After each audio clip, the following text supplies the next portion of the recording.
Hey, Jake. I almost got into a fist fight at a comedy show. I love it. Love it. Uh, I went to see Nate Bargatze at the Pepsi Yeah. Center Ball Arena, where the Nuggets and the Avalanche play, Yep. and there was a very drunk couple behind me and like 4 seats to my right, and they were talking the whole show.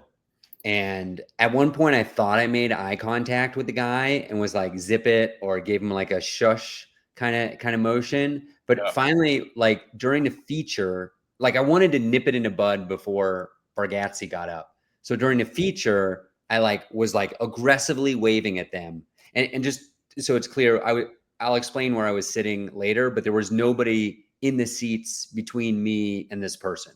So like behind me, the seats were all empty between me and this man and woman. So I finally got to the point where I had to like tap on this lady's sneakers. She finally looked over and I was like, I just, pantomimed, shut the heck up, Yeah. like be quiet. And the dude looked at me and like, I thought he was going to jump over and like attack me. He was like, kind of like gave me these eyes, like, one, what are you doing touching this lady? And Yeah. two, how dare you tell me to be quiet? I'm the most important person at this 20,000 person show, obviously. So I was very kind of intimidated by that gentleman if he ever sees this. So I'm glad he didn't come at me. That was a wild thing, dude. Nate sold. He broke 3 different records. He had 3. He sold out. He sold out Ball Arena 3 times. Golly. Once on Friday, twice on Saturday. They had like a 3 p.m. or 4 p.m. show that they sold out. And then the 7 o'clock show, which is the one I went to. It was the most for comedy. It was the highest dollar amount ever. It was the most people ever for a single comedian. Yeah. Doing a run. It was also the most people that have ever gone to a single event at one specific show ever. Like they had a little tiny circle stage in the very center, filled the whole basketball floor with chairs, and had the entire arena full, like all the way around. I've been to a comedy show there before where they only had there's a stage at one end and nobody sits behind the stage. They had every single seat. It was crazy. It was crazy. And now you're going to tell me, well, I saw him last week with 30 people. But that's still fantastic. I mean, because he hosted the Emmys like the next day, right? Yeah, his opening joke was, so I'm hosting the Emmys tomorrow night in Los Angeles, and let me tell you, they weren't happy that I did not cancel these shows. Which is such a perfect thing to say, because one, it's like I'm a big deal. I'm doing the Emmys because I didn't even know that. I didn't even know. I kind of vaguely knew it, but I didn't know it was the next night. And so that makes him like more important, makes the entertainment value go up. And then two, it's like, hey, I'm on your side, guys. Like screw these LA fancy people. Yeah. I want to be in Denver tonight more than I care about what the Emmys think about me being there. That's fantastic. Yeah, I had a lot of friends from Denver, my brother, and some other people who went to the shows, went to one of the shows. I didn't realize it was that many shows that he did in Denver. 3 of them. That's it's crazy. So call back to, I think it was last episode. We were talking about recognition laughter. Yeah. He had a joke, might be my favorite joke this year. Also the best example of recognition laughter ever. He's basically, to set it up real quickly, he is talking about his parents. They're getting older, and he had to move them into a 55 plus community. And his mom's really excited about this 55 plus community. They, because they got all these activities and whatever. And they even have, Nate, they got a gate, to keep people out. Yeah. And he goes, well, if that's what you think that's for, that gate, that's great. Which is such a perfect example. Like, it's not a traditional joke. It's not like there's no punchline really, but it's like everybody knew what he meant by that. It's so obvious. It was a perfect joke. Let them do the math themselves. Yeah. He's kind of like that, man. He's very, very good, but he's almost indescribable because it's hard to tell what's the joke. And on paper, his joke's just straight paper. Where's the joke? I don't. Some guys you can see it plain as day, like Gaffigan and Seinfeld. Some of these other guys, you're like, well, there's the joke right there. Yeah. And he's one of these guys where it's in the delivery, it's in the pauses, it's in the facial, it's in the So, but he's so let me tell you about my ticket purchase experience. Okay. One, I didn't know he was in town. I heard he was going to be in town. I was driving downtown and got stuck in traffic right by the Pepsi Center, and it was like 4 o'clock. I'm like, what's going? Is this the circus here, or like like a monster truck rally? Like those are the kind of daytime things that happen. But I was like profiling the people at the crosswalk, and I feel dumb that I didn't put it together later because one, they're all white, they're all old, they're no children. It's all adults that are like 30 to 50 years old. No sports jerseys, like no Nuggets jerseys, no Avalanche jerseys. So it clearly isn't any kind of sports thing.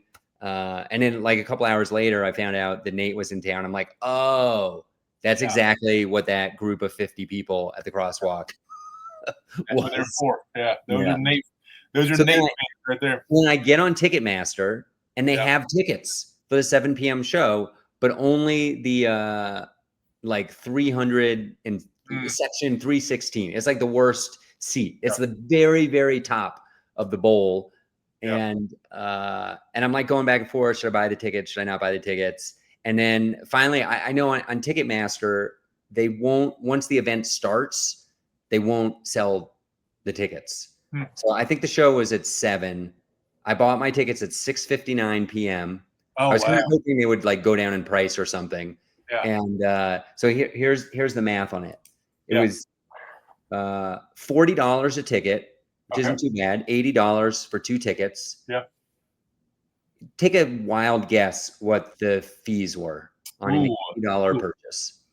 Well, you would assume in a world where logic reigns, $5 a ticket, that would make sense. Like all you're doing is providing us a link to a digital ticket, which 5 even seems a little high.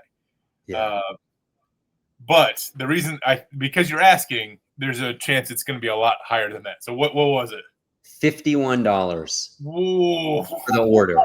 So it was $131 for $80 of tickets. Jeez. Crazy. Why are they doing that? I don't know, but they're because they can. I guess, yeah. Can you imagine how they're making $25 a ticket basically times? I don't even know how big that place is. 15,000, 20,000. This is where we need a producer. Somebody write in the comments how many people are there. But times 3.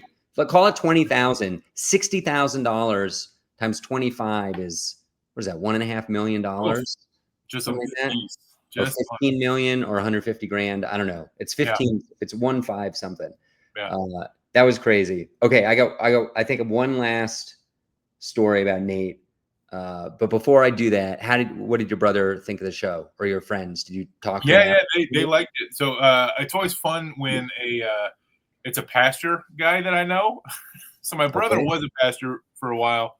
He's not anymore, but the other guy who went is a current pastor, and he's like, "Oh, I'm going to the comedy show." It's like, okay, you're going to see Nate Bargatze. That's great. But it's the kind of guy that you wouldn't catch dead in a comedy club. Right.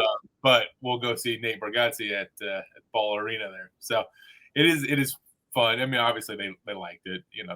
They're comedy fans. So I would be curious if was it squeaky clean the whole time? I mean, I know Nate is clean, but there are different levels. It's very, very clean. Yeah. The only thing I'll say that was a little surprising was a couple comics, nothing political. Yeah, kind of close to political in terms of class. Like poor versus rich.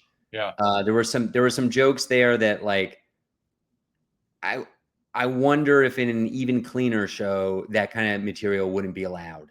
Yeah. Because it was definitely like you could feel there were different pockets that liked that material based on whether they were poor or rich, you know? But so that's cool that they liked it. I thought Nate was good. He wasn't as good as the last time I saw him. I think that's just like, he has to turn over so much material. Like if I had one, he did like 65 minutes probably. Oh, and wow. yeah, the show was long. I'm pretty sure it was 2 hours long. Oh, wow. It was like the show said 7, but they started it at 7:30 and it went till 9:30. Wow. And the only thing I'd really say is there was one joke in the middle that was done. If anybody went to the show, it was the horse bit and the chicken thing. I won't give anything else away. And then the closer was like, it was fine, but it wasn't like, he might still be working on it, or it's just hard to come up with a great closer every time. It just wasn't like so much better than the rest of his material. Like I liked other stuff during his set more than his closer. But here's what I want to talk about. He had, I think, 4 openers. Yeah. So, and I'm not going to name names here because I'm going to talk a little speed. Okay. If you want the names, dear listener, on the Patreon, we're going to, by the time this comes out, there will be a Patreon episode matched up to the episode number of this episode. And I am going to name names. But I will say the host of the show was fantastic. He was so good. I was so impressed. There was definitely one comedian out of the 4 not as good as the others. I'm sure you know this guy. I can't wait to talk to you about him. And it was like, I'm sure this is kind of a new topic. We're segueing out of Nate into a new topic. This is like something that I stress about. It's like, I have anxiety about going up at a club and not realizing that I'm not as good as other people, or really understanding where I am. Because here's the dynamic. When you get on stage at a club, if there's 50, 100, 200 people there, it is hard not to feel like you're doing well. Because the laughs are very loud. And you sit in the back of the room, though, and you watch an entire show, and you can feel it when only half the people are laughing. Or they're kind of like pity laughing, or they're like less laughing. But I don't know how to tell that from stage. Like if I sat on a stage the entire show and then performed in the middle of it, I would be able to judge relatively. But there's really no way to you can't be in both places at the same time. You can't hear the audience reaction from the back of the room while you're on stage. So there's really it always feels like you're doing great, but I kind of wish there was some way. Really, what I want is a very honest friend to watch an entire show and just be like, hey, this is my ranking based on crowd reaction. You were 6 out of 7, or you were 2 out of 7, or you were the top one. But anyways, this one individual was clearly the worst. I mean, if you had like a decibel meter, 50% of any other comic. And you could tell by his energy, he was unaware. Like he had this like machismo or like just confidence, like, man, and who wouldn't? He's in front of 15,000 people. He's on a video screen 25 feet tall. Like, there was one other thing I wanted to say. So I got the cheapest tickets you could possibly get. They were awesome. Where are they? Yeah. I mean, kind of a hassle to get to because you got to climb all the way to the top, but they had these huge video screens. And unless you were in like the front 10 rows, which is like 100 people out of 15 or 20,000, you were watching the video screens, and the sound was terrific. And our view of the video screens was awesome. It was great. So, so you've called it Pepsi Center a couple times. It used to be called the Pepsi Center. And I had a little bit of a history with the Pepsi Center because the Denver Nuggets, that's where they play, used to be awful, just absolutely awful. Okay. And my mom worked at a place where they gave away tickets to the Nuggets all the time. Okay. So she has 3 sons, and so we got tickets to the Nuggets. And the Nuggets, I mean, it was in the 100 level, but it was kind of high in the 100 level, but no one ever showed up to these games. So as soon as we got there, we just went way down low watch the game. Oh, Nobody's there, nice. right? This is before Carmelo Anthony. This is like the year before Carmelo Anthony. Okay. So it was they were giving away. They were literally giving away tickets. Okay. But the next year, Carmelo Anthony comes. The whole vibe changes. They get the powder blue.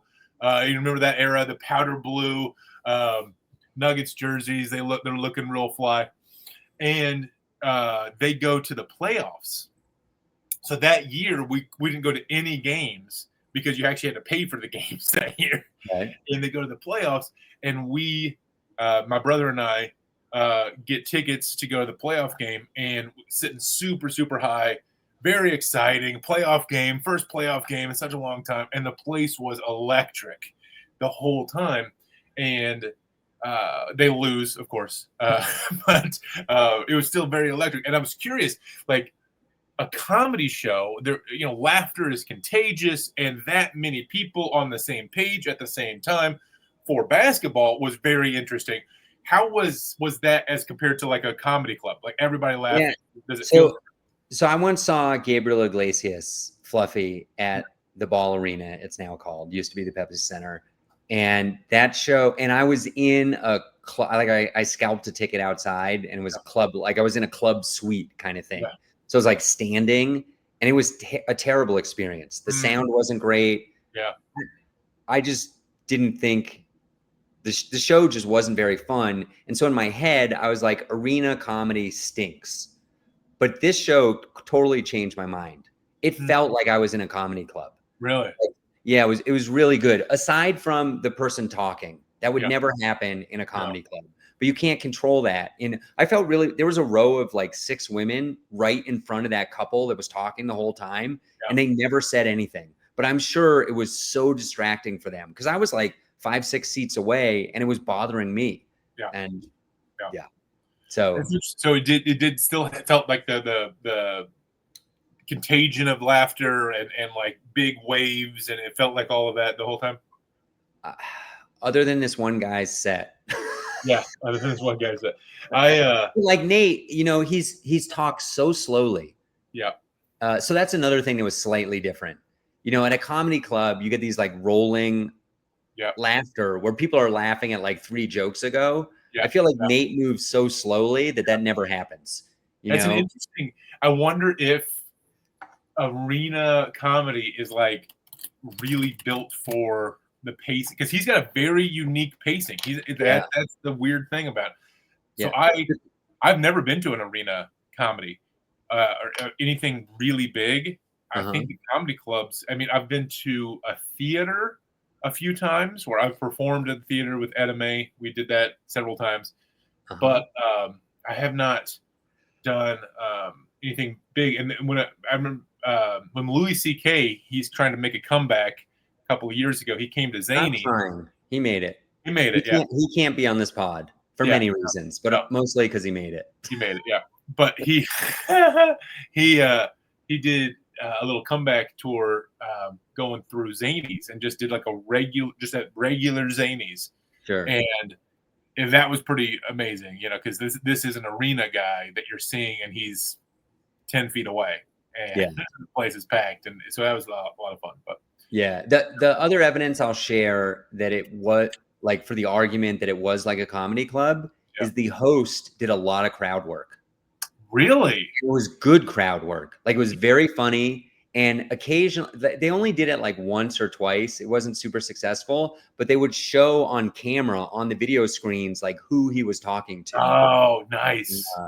But a lot of it was like, oh, this person's late. They're walking around. Yeah. And they're rich and they don't care, because they're on the floor. And at least where I was sitting, I could see every one of those people that he was talking, just wandering around the bottom of the thing. Yeah.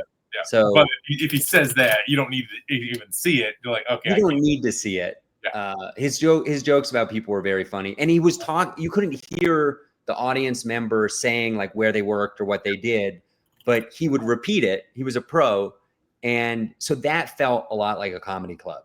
You wouldn't think you could do that in an arena. I wouldn't think you could do that. Yeah. And he not only did he do it, he did it very well. Yeah. It's interesting.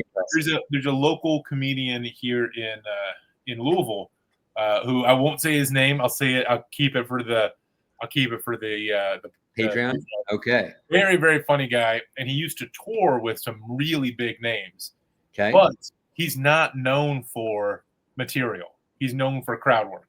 Okay. He will come in at the end of a show and just murder, but none of it is written. All of it is because of what just happened in the show. Yeah. And I'm like, the whole time I was thinking, how would this even translate to an arena? I mean, you're touring with huge names, and you're going to be up on a giant stage on the screen, on whatever. Like, how are you going to be able to do your act? Your act seems tailor-made for a comedy club with 30 people in it.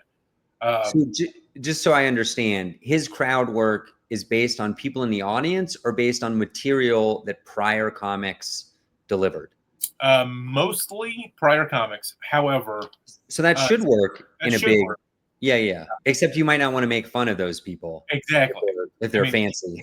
What he's doing, well, I mean, and if you're opening, then there's no prior comics. Right. So, yes, that would be a problem too.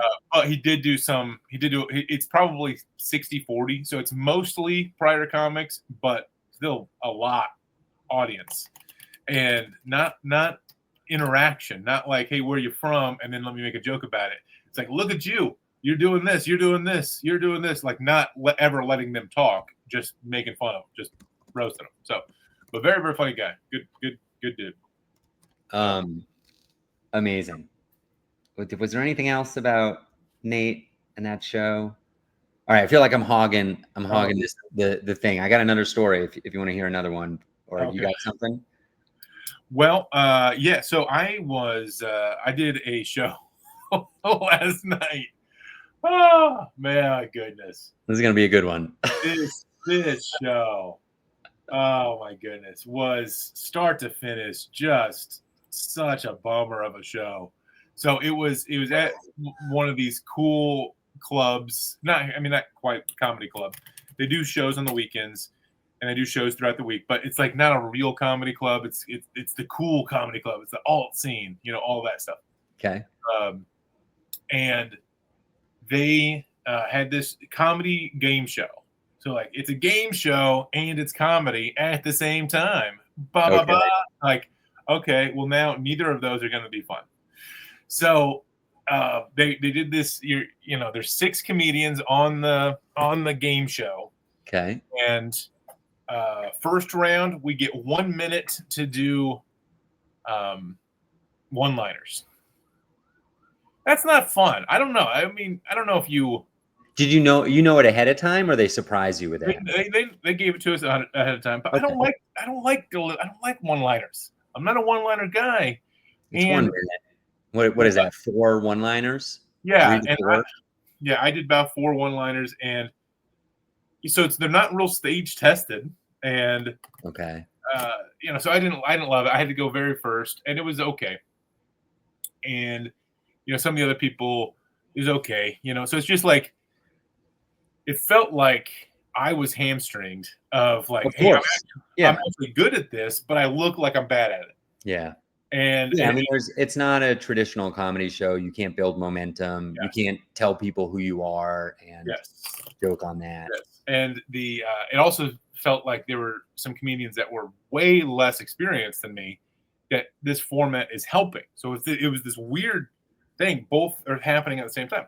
The second round is supposed to be topical humor. So you're supposed to write jokes about, recent events. Okay. And some of the recent events, not super joke worthy, but nobody touched anything really hot. I think one guy did a really funny joke about the Dolphins, the Miami Dolphins. I liked it. I was for it. Okay. And some of the other people, but 2 of the people. So just for context, because some people might be listening to this like 2 years from now. Sure. The main news item these days is a very contentious assassination that is, people are getting canceled over joking about. It's not really, when Jake said you don't want to joke about topical things, you know what we're talking about. Yes. Yeah. Yeah, that's the big news. I mean, and everything is kind of revolving around that, and people talking about that, and then people getting canceled because of their talk. And so this whole thing. So anyway, so I wrote these topical jokes that I didn't get a chance to ever say on stage before. So I'm doing them for the first time, and it was okay. I thought the whole thing was okay, but I was fulfilling the brief. Topical, tick, got it. At least two of the other people, maybe even three of the other people, I wasn't really paying attention to one of them, just didn't do topical. They just basically didn't play the game. They just did, here's 2 minutes of my good worked out material. Yeah, sure. Well, that's they didn't even make it a stretch at making it. No. Make almost any joke topical. Like give me a premise. Give me a premise.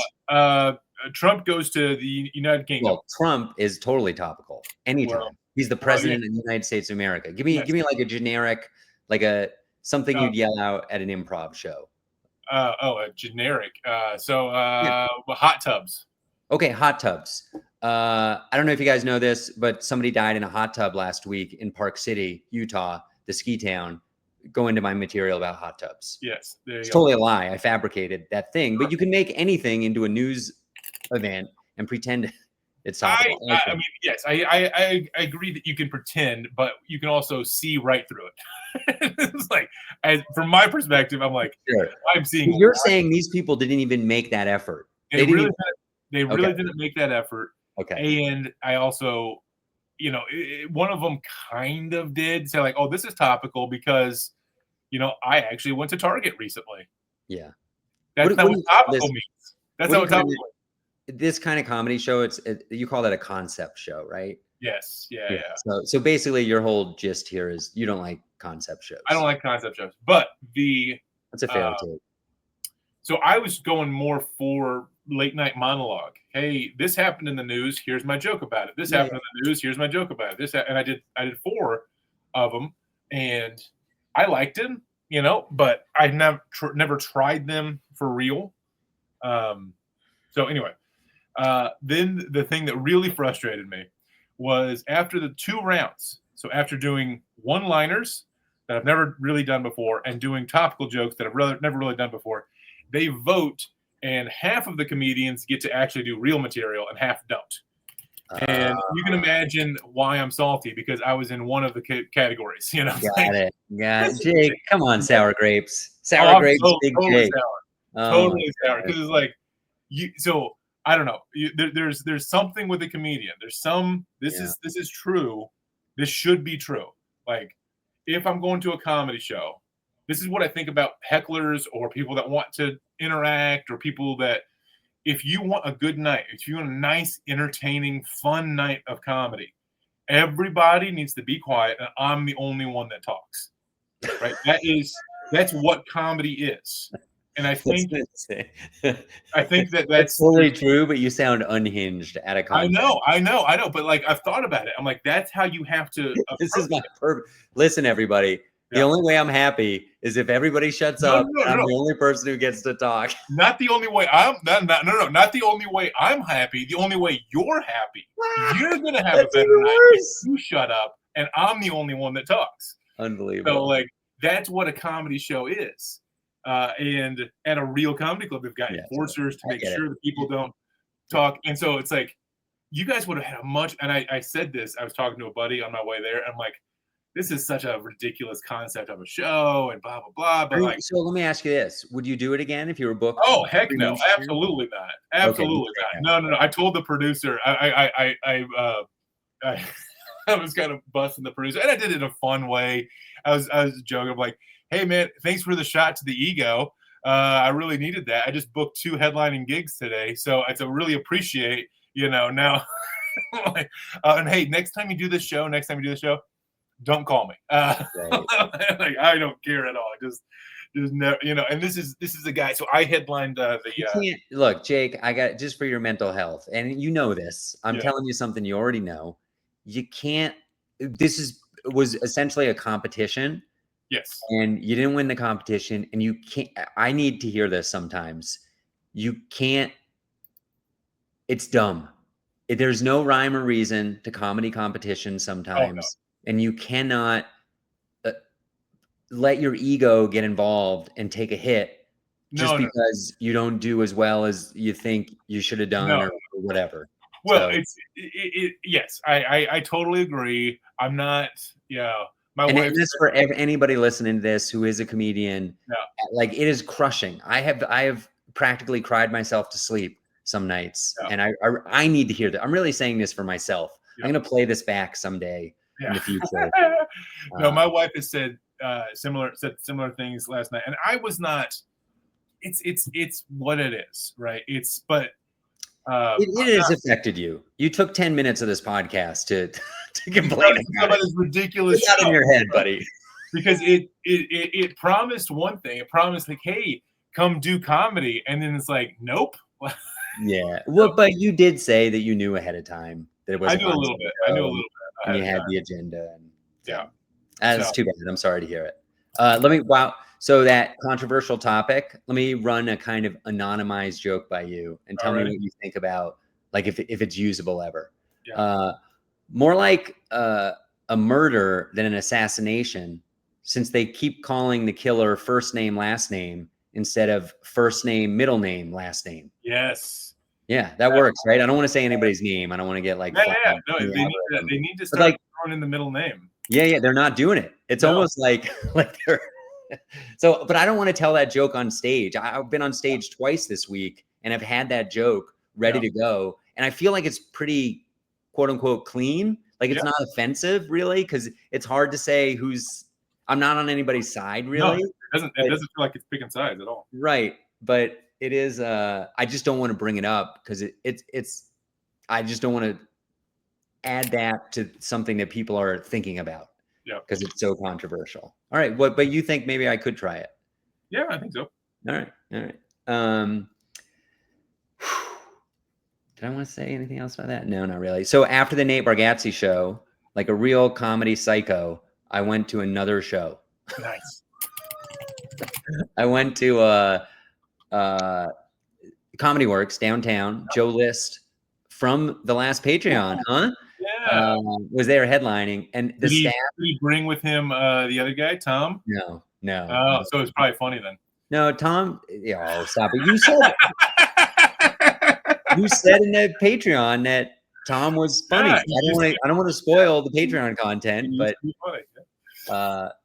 anyways, he was not. Well, I'll say whether he was good or not in the Patreon, which kind of hints at what I'm going to say. Yeah. But I'll say this: the Comedy Works staff, unbelievable.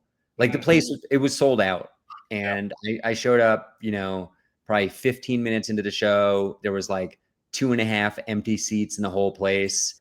They were very gracious. They let me get into one. I had like 4 or 5 staff members say hello by name. I felt bad that I couldn't remember their names, all of them. Yeah. But it was really cool. They took really good care of me, and I was able to right as the show ended, like Joe said goodnight, walked off the stage. Noah Reynolds was hosting. He came on, and I was like out the door as Noah was coming out. Nice. And ran by the manager, said hello. Luke Mones, who was the feature, I went right by him, just said, "Hey, great job." He was selling merch for Joe. Nice. He was super funny. Do you know that guy, Luke Mones? I don't know Luke Mones. He's very much like I describe him as Saturday Night Live on stage. Interesting. Because he was doing kind of like impressions and voices with good material. So it felt like you ever watch that Will Ferrell audition tape? Yes. Oh, he crushes. Yes. Yeah, it's so funny. It's so funny. It was kind of like that, but more stand-up. Like if you had a stand-up trying out for SNL, it felt kind of like that. So he was good. Very tall. That's interesting. Yeah, that's an interesting angle for a comedian too. That's fun. Yeah. I have a, and I might tease this for the Patreon. Okay. I have a new talent night. Quirk happened to a friend of mine, and he told me about it. Okay. And it was like, wait, what? I don't even know how to go. How to even. Hey Jake, I gotta say, I was gonna say this off air, but whatever you just did, it's really loud, and people have been complaining on People have the been complaining. audio. So it sounds like you're typing. I don't know if you are. I'm But not. if you could, No. oh, what was that noise? Just like, Dude, I'm 10 just like seconds. I'm a fiddler.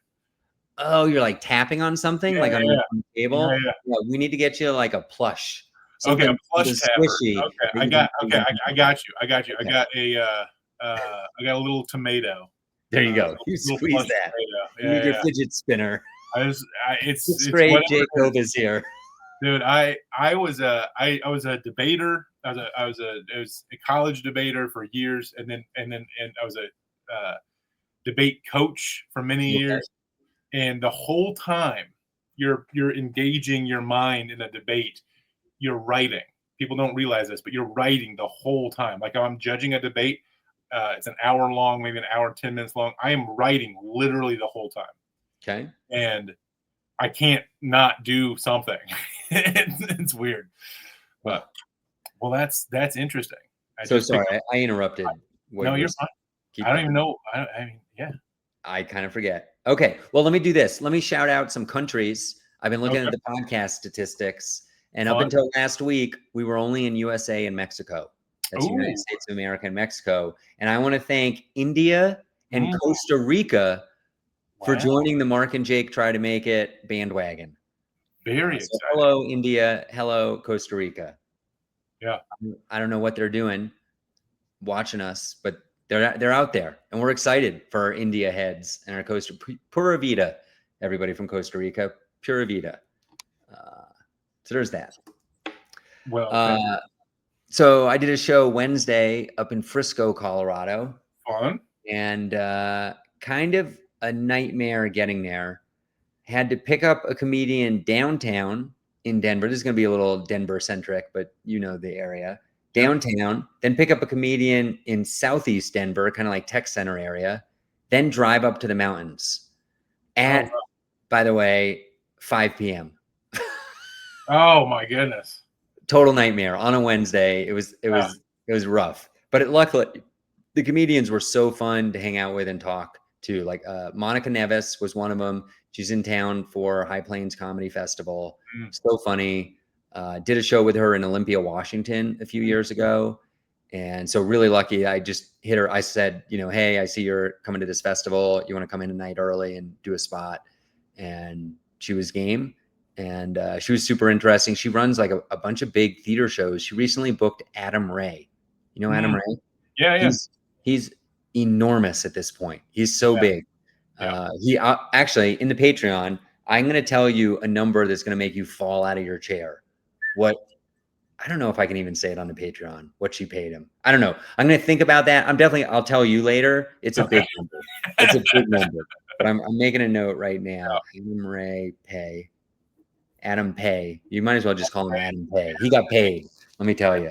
So anyways, we had a great time chatting. And Alvin Kuai from New York City, who's definitely not a clean comedian. So if we got clean people watching, maybe don't add him to your YouTube playlist.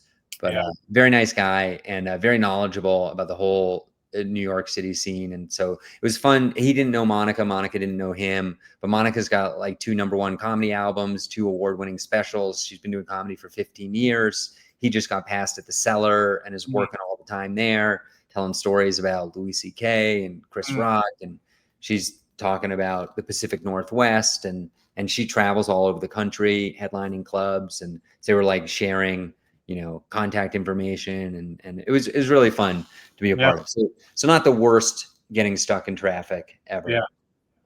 I will say that show, this is a tough time of year to sell tickets. It kind of still feels like summer. And people are just, it's going to be much easier in about 2 months to sell tickets. It's interesting. I agree. At the same time, it was surprising that comedy has such a big or Denver has such a big appetite for comedy with Nate Bargatze, and then you go to the Comedy Works. Sold out. I don't know if he sold out every single show, and it's obviously like apples to oranges. Comedy Works is about 350 people. That's like the bathroom line at one bathroom in Ball Arena, Yeah. It's not even really close. Yeah. But the ticket sales were rough. I spent a lot of money on ads. I kind of blew pretty much all the money I made on social ads. And basically I want to know, like, do these ads work? Yeah. Like, am I just lighting money on fire? I don't know. I don't know if they're working. I'm spending the money. People are seeing the ads. Like, I talk to people and they're like, man, I made a video. I cut a video with a headliner doing a cleanish joke. And then, there's like a poster before and a poster after, and, 38,000 people viewed it. And I talked to people who are like, man, I saw that video like 12 times. So Yeah. like, I'm saturating the market. I'm spending enough money I'm spending as much money as I can. Yeah. But I'm not sure it's really working. Like, I'm for sure am selling more tickets from past customers that are getting an email reminder from me than, because I can tell from affiliate links. So it's the whole thing it's frustrating. Yeah. No, I selling tickets, man. It's interesting though, because I know a lot more. I know a lot of producers, and I'm sure you know a good amount of producers, but you actually produce. A lot of producers don't really do much. They'll throw together a poster on Canva. They'll slap something together, send it to you 2 days before the gig, and then when you're there, you show up an hour early, and they're like, "I hope there's gonna be people here. I hope. It's like, and not actually trying to sell tickets, like not taking that part of the job serious, or Right. maybe even not even thinking about The it. bummer of it is, Jake, I do take it very seriously, but sometimes it doesn't look like I did. Like you can still do everything right and have 11 people show up to a show. Yeah. And boy, does that hurt. Yeah. It hurts when you're on stage because you're not having fun because it's such a small audience. It hurts because you're embarrassed that, like, am I a bad show producer? It hurts that these comedians aren't going to have a good time and we're like band of brothers and I want everybody to have a good time. It hurts on so many. And your pocketbook. You still got to pay the comics when you're the producer, whether or not I wish that was universally true. It's not always true. Unfortunately, people. I just heard a story on that car ride. I heard a pretty incredible story about a festival headliner not getting paid, and the only reason it's public knowledge is the festival headliner went to the festival producer and said, "You pay me, or I'm going public with the fact that you didn't pay me." And apparently, he went public, and so that's how I heard the story. So sometimes people don't pay, but I will say, I do want to shout out. I have a customer up in Frisco. He comes to shows all the time, Thomas, and he brought 5 people with him, which I can't say how helpful word of mouth and people really like championing you and your comedy shows is. It's so valuable that like you really like, my whole goal is to make the shows fun enough that everybody else wants me and the show to be successful because it means it will keep happening. Yeah. Like there is a little concern sometimes that, hey, if we had another couple shows with a low attendance, Mark's never coming back to our little town. Yeah. Well, that's definitely true in those little towns that you do a lot of mountain town stuff.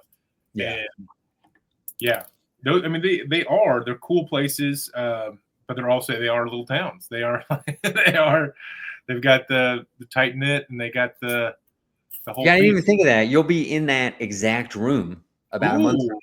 Yeah. So hopefully I crack the nut on how to spend on social ads. And we had a pretty good show. We had about 40 people there. It was good. We've had like 80 to 100 in that same room. So it wasn't the best. All right, I got a throwback to a prior episode. Okay. We were talking about your website, and I was encouraging you to get tour dates up on it. And I wouldn't say you resisted, but you did bring up a question. Well, what do I do about support dates versus headlining dates? Like, what if I don't want to put up this concept show that I would like to burn to the ground? I have an example for you. Okay. StephenRogersComedy.com. Do you know Stephen Rogers? I do know Stephen Rogers. He's in the Nate Land universe. He opens for Nate Bargatze. He opens for Brian Regan. Is he the guy that did terrible at the Ball Arena? No, definitely not. No, Stephen is so funny. Stephen is so funny. But that is not a really good question. That is not a great question to ask during the free portion of this. Yeah. No, it's not him. I knew it wasn't, because I know he wouldn't be that. I knew it couldn't be him. That's why. Great. He's awesome. He is great. If you go to his website and you go to tour dates, it's headliner, and it's like, gas station, barbecue joint, whatever. And then underneath that, he has a support section, and it's opening for Tom Papa in huge theater, opening for Nate Bargatze in huge theater, opening for there was some Duncan something or other, Brian Regan, etc. So he has his broken out into headline. I'd never seen that before, and I saw it this week randomly. Headliner dates, and then underneath that, support dates, and he calls them support dates. Yeah, which I thought was kind of cool, because he's checking the box of being a good team player for those support dates, but he's also not. He's emphasizing where he's trying to move the tickets because he's the headliner. Yes. I thought that was kind of cool. Yeah, any progress over there in website land? Absolutely not. Absolutely not. But that is interesting. I just checked it out, his website, because, I'll say the producer just showed me the website, and he's doing a lot with Dustin Nickerson. That's exciting. Yeah, I like Dustin Nickerson. Yeah. Dustin Nickerson. Yeah. He's a fun guy. I got a weird story about Dustin Nickerson. Let's hear it. And this is years and years ago. Before he started comedy, he doesn't talk about this a ton on stage, but he's not like ashamed of it. He just doesn't come up. He was a pastor. He was a youth pastor in Seattle. Okay. And he was probably like 22, something like that. He's a young guy. First real job was as a youth pastor at this really big church in Seattle. And I became an intern at that church. So I was in college and I did an internship for the summer at that church. And the church was so big that they did this like end of the summer like bash where they had a barbecue and they had a softball tournament at the end of the summer. And we were on the same team. So me and him were on the same team. We were swinging bats with Dustin Nickerson. We were on the same team. Yep. And our team won the tournament. And wow. Champion. I was the pitcher. It was slow pitch softball. And I was the pitcher. I was like, why are you guys making me the pitcher? And then I finally figured it out. Oh, it's the most dangerous job. Like, because they're hitting the ball hard, like right in front of you. Like, you got a lot of area too. Basically, like, hey, this guy's dumb enough to be the pitcher, so let him do it. And so we won. And then it was a couple years later, a buddy of mine who was also an intern at the same time, the same church, was like, hey, you remember Dustin Nickerson? Like, we played softball. He was on the same team with us. So we played softball together. I'm like, yeah, I remember him. He's a comedian now. I'm like, really? Like, yeah. As soon as I moved to Louisville, Dustin Nickerson, he was headlining the upstairs room on like a Wednesday, right? So it's not a glamorous. There's a small room. It's on a Wednesday. It's the upstairs at Helium in Indianapolis, but I was in Louisville, and so I'm like, I got nothing to do. Let's go. So I went up there just to see him. Aaron Weber was the feature who had. We're gonna talk about him on the Patreon. He has gone on to do big things and is a very, very funny guy. And so I felt like that. If you say so, we'll get my opinion on the Patreon. Very funny guy, and he I really did feel like I got two for the price of one, because both of these guys were really, really good. Yeah. I've since worked with Dustin several times. I've featured for him in Louisville and in Appleton, Wisconsin, and in I think I was hosting for him when he came through Fort Wayne, Indiana, but worked with him several times. That's awesome. That's awesome. I forgot what I was going to say. Darn it. Is this part of your origin story where you were like, well, if softball Dustin can become a comedian, I can do it too. How hard could it be? Yeah. I mean, not yes. We'll say yes. Yeah. Because It probably subliminally got into your psyche somewhere in there. well, Yeah, it seemed possible. I think I had started because you don't know about people that also do comedy. Like, so I hadn't thought about him in 10, 12 years. And then I started comedy. And then my buddy's like, hey, you know how you started comedy? Well, Dustin is also. And then I looked him up and he's like several notches ahead of me. He's not quite touring headliner at that time. Like now he's a much bigger deal now than he was back then. When I first heard about him, he was just kind of, I mean, we're all like the regional guy. He was featuring for this person and that person. He was doing this, whatever. But then he eventually is like, he's the guy now.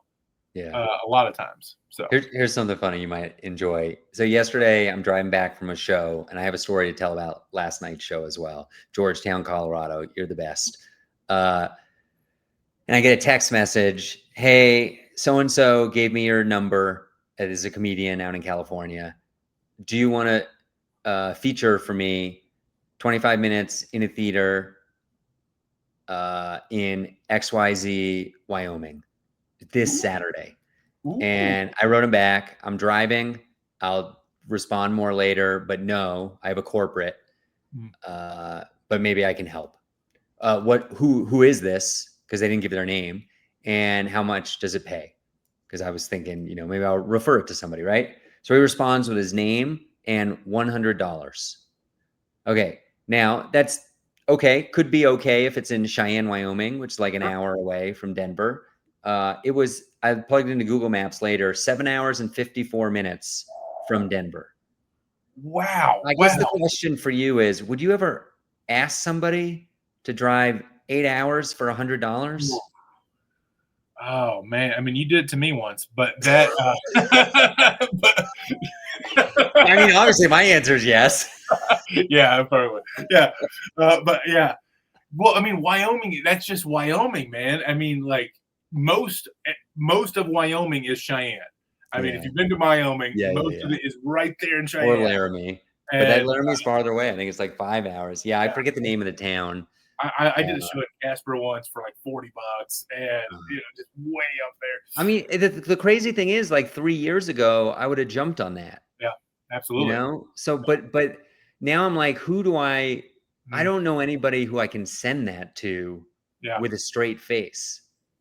I mean, as long as you're honest about it, like, hey, this is where it is. It's stupid far away, and it's only $100. Yeah. So the guy has a dry bar and is like kind of a big deal. I never heard of him, but I looked him up and he has a dry bar. That's something. Yeah. But man, that was brutal. And really, what does it say about the comic that referred this to me? I'm assuming he didn't know it was $100. Yeah. Yeah. I mean, if it was anything decent, they would probably led with how much it paid. Yeah. Well, good on me for asking how much it paid. Absolutely. Because sometimes you don't do that, and there are some bookers that I work with that will do this thing with, hey, are you free this date? And I'm always like, kind of like, I'm free. I'm available. Yes, that's the verbiage you should be using. I'm available. What's the set length and how much is the pay? What's the venue? What's the venue? Are we outdoors in a pigsty? Am I doing 4.5 minutes as a concept show? Yeah. No, am I getting paid in ice cream? It was 3 minutes, Mark. I got paid $0 and it hurt my feelings. So I didn't realize there was zero pay. That really rubbed some salt in the wound. Yeah. Salt in the wound, by the way. What movie did I just watch? Check your laser discs. Oh God, it had to have been a laser disc. Yeah. It was Lethal Weapon, the original Lethal Weapon. Yeah. And they're torturing a guy, and they put salt in his wound, and he's like screaming, and I'm like, I didn't know that salt. I've never had an open wound and put salt in it. No. And then as I said the words out loud to the people I was watching this movie with, I said, does it really hurt to put salt in a wound? And I was like, oh, ding, ding, ding, ding, ding. That's where that saying comes from, like rubbing salt in a wound. Have you ever experienced this? No, I mean, rubbing I'll tell you what, alcohol right here, or- Jake. I'm gonna get bold. I'm gonna say once we hit 100 Patreon subscribers, one of us will rub salt in a wound I on camera. I support your decision. Like, how does that even come up? Yeah. How do you get salt in a wound? What are you skateboarding in a salt park? Yeah. Salt mine? Well, what was it? Is it rubbing alcohol that I'm thinking of? But like, there was a time when that was what you'd have to do. I remember I had ingrown toenails when I was a kid. You know, because I have size 18 shoes, but I had size 18 shoes when I was 13 years old. So I'm growing so fast and things are happening. You know, my shoes are not keeping up with me, and I had ingrown toenails, and we would put peroxide on them almost every day. And man, first time you put it on there, it would sting. Oh man, that's crazy. So fierce. That's crazy. All right, we got to wind this down. We're going into Patreon soon. I want to talk about when we get over there. I'm going to talk about the openers for Nate Bargatze. We're naming names. I'm going to talk about my Thursday night show in Georgetown, Colorado, and there was a secret. We sold half the tickets, but I made twice as much money. How did I do it? I'm going to reveal it in the Patreon. We're going to talk about that Adam Ray story, maybe. We're going to talk about the Joe List show. What else we got? Some Louisville comic. You're gonna talk about. Yeah. Yep. I've got a Louisville comic. I got this thing that happened at New Talent Night at Comedy Works that was really weird. I learned about. I wasn't there, but I learned about from a friend of mine. I thought that was super weird. I can't wait to hear about it. Yeah. Was it this last Tuesday? Yeah, it's Tuesday. I at least know who the host was that night. We're going to talk about this more in the Patreon. I wonder if it has anything to do with that. Anyways, we are getting out of here. My name is Mark Masters. You can book me for anything. Your pigsty, playpen, rub salt and wound party. I'm available. And markmasters.co, like Colorado. There's a contact form there. Check out my podcast, Always Booking Comedy, which is every Monday night, and it's live. Ooh. And check out our Patreon, everybody. Patreon.com/Mark and Jake. That seemed pretty official, huh? That sounds super official. Yeah. I mean, I didn't realize no Mark and Jake have ever done anything before. I mean, it's not like they're real trailblazers. We have very common names. So, anyway, hey, check me out, Big Jake Comedy. I will do whatever you'd like for if the price is right. So, but not comedy game shows. Those are okay. No concept shows for Jake. Oh man, we got to talk about December 6th. I've had 2 inquiries this week. We have an ongoing thing about holiday parties, so we got to talk about that either off air or during the Patreon. All right, everybody, Mark and Jake, try to make it. Episodes out every single Monday. Play some for your dog or something in the background. See you next time.